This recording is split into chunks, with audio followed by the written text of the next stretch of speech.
Hey YouTube, Jacob with Good to Go Gear, here to do a update video on the Nitecore tube.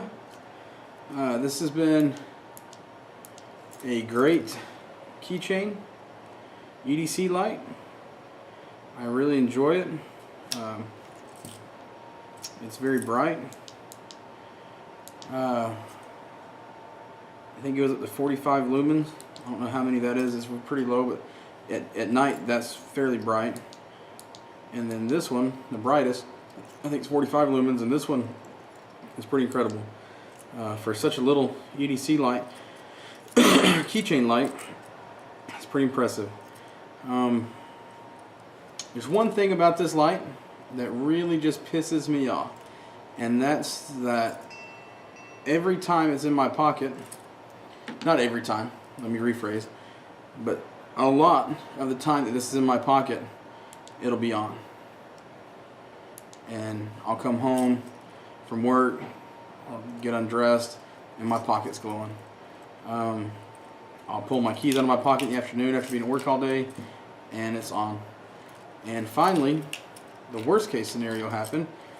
It was dark, it was about 4 a.m., and I was at work, and I was getting my keys out, had my work key on my keychain, and I'm trying to turn this light on so I can look at the keyhole because our big street light that we have was out, which is unfortunate, but it was out, so I was like, well, no problem.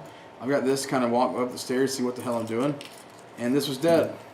And I keep it topped off for the most part. I charge it pretty regular, whether it needs it or not, because I don't know, because sometimes it's on, I don't know how long it's been on, how long it's, it's going to last, and so I'll plug, anytime I pull it out of my pocket, notice that it's on, I'll just charge it. Most of the time, it takes like a 45-minute charge, and the light, the indicator light cuts off, and you're good to go.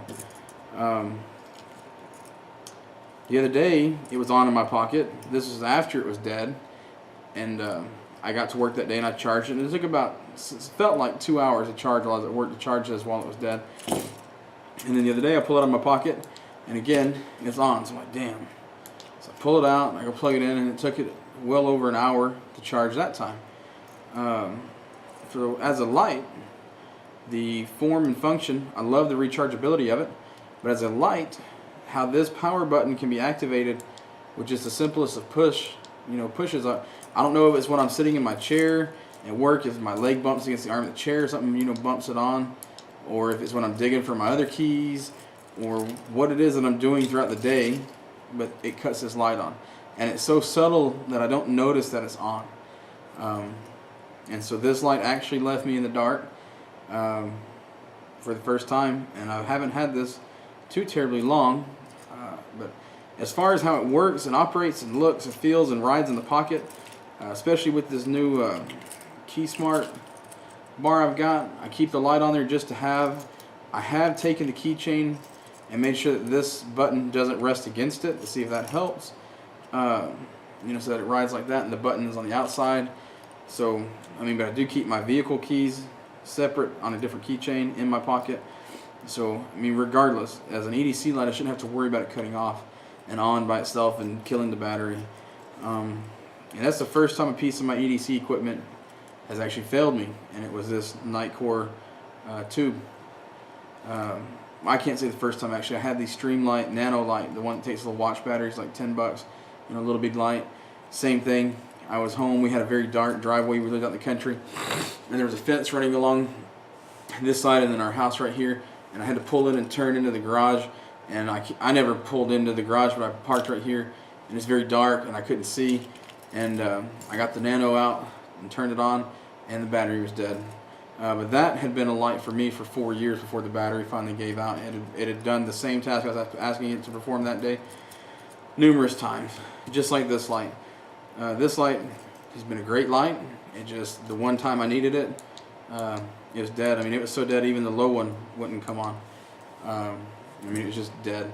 So I was still able to get up the stairs where I work, and I don't work in the best part of town, so I like to be able to kind of look under the stairs and stuff when I get there. If that light's off, make sure that I'm alone, and get up to the office, find the keyhole, turn the light on, or unlock the door.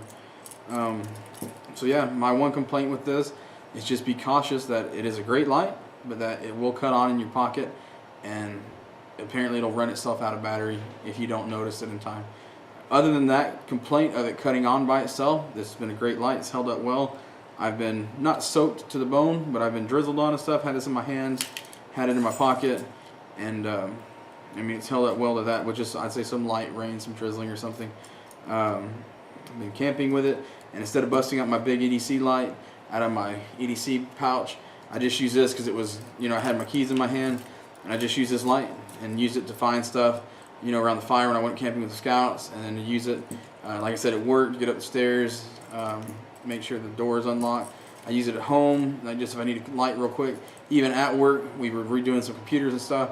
Had to look under the desk, and I was able to cut it on and have a light. So I mean, it's been a great light. I can't complain about it. The only complaint I do have is that it will cut on in your pocket by itself on accident. So anyway, this is Jacob Good to Go Gear. Remember to keep your edges sharp and your gear old and good to go, because you never know when you're gonna need it. Thanks.